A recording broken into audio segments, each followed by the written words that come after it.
I want to make this the best year of running yet. Only problem is I don't really know how to do that. It's all about structure, Sarah. A goal without a plan is just a dream. Right, got it. So how do I structure my year? Well, let's actually go through it. What is the best way to structure a year of running?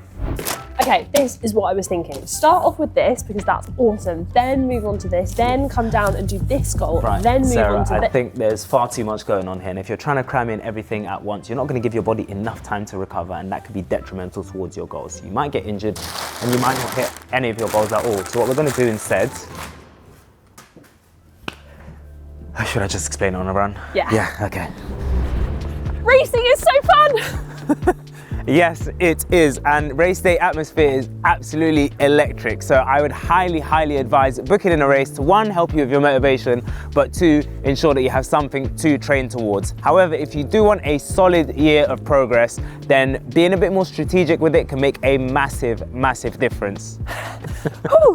We've actually been getting some advice from Chris Taylor, who is an amazing running coach. He's helped people train for their first marathon, all the way to ultra marathons and world records. In fact, you might recognise him because he helped us run the length of Hadrian's Wall and recently helped pace Jess to her 10K and marathon PBs. Step one, the off season, or as some people call it, the transition phase. Before you start thinking about your next season, you've got to make sure that you've fully recovered from your last. So you can't be in peak physical condition all year round. You need to learn to give your mind and body a chance to rest. So sorry, 2 to 4 weeks of doing absolutely nothing? No, not nothing, just a break from running. You can do other activities like cycling, swimming, or any other team sports, just to keep your body active and make sure that it's fun. The key here is to be low pressure and give your body a chance to reset.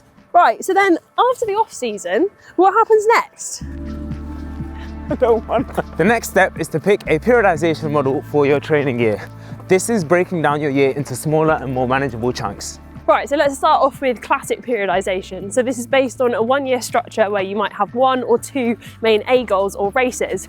So what you'll start off with is some general conditioning, and then we'll move into phases. Starting off with a base phase, then a build phase, then a peak phase, a taper phase, all leading up to your goal race or goal event. The other option is block periodization. This is where you focus on a specific area like endurance or strength in intense, shorter blocks. This method is used by professional athletes when they want to target specific adaptations. So then next you want to pick your goal race or event. Personally for me, I love choosing a race that I can get excited about, but if you prefer to choose something which you just do by yourself outside an event, then definitely try and choose a date so that you have something to work towards and you're less likely to back out.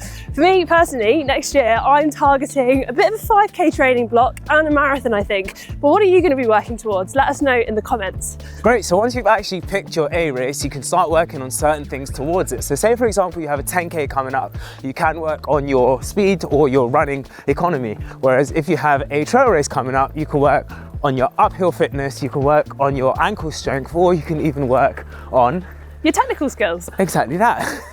So build on your strengths. Yes, but you should start by working on your weaknesses earlier on in the year. And the best way to actually stay motivated is to build variety into your plan. So why not drop one of those runs and instead do a gym session or do some cross training? You can start reintroducing those fast sessions this time and rebuild those base miles so you can get excited for your next training block.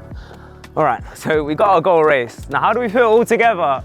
Okay, so let's talk about the long range strategy. So think of this as kind of like the outline for your entire year. You'll have your goal races, then you might have any warm-up races as well. Then it's useful to break it all down into your weeks. And then you want to give each week a focus. One might be focusing on your lactate threshold, another might be your VO2 max. All right, Sarah, I know you hate spreadsheets, but there is an easier way. Oh. Have a look at this.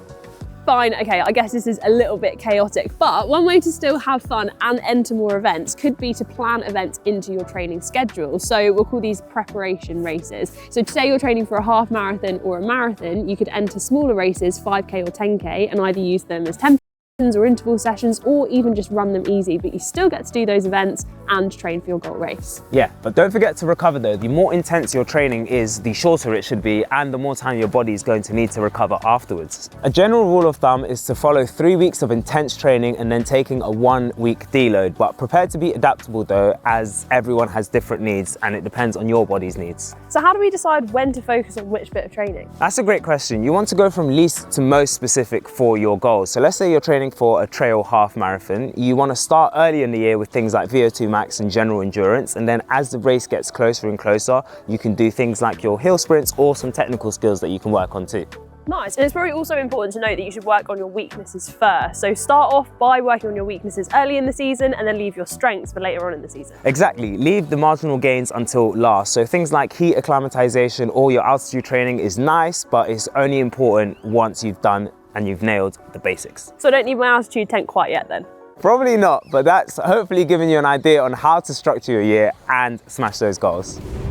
Right, should we go through the key takeaways that we've learned? Yes, number one, take time to plan your year. Number two, make sure you do take a 2 to 4 week gap before starting your next running goal. Make sure you pick a main goal or event.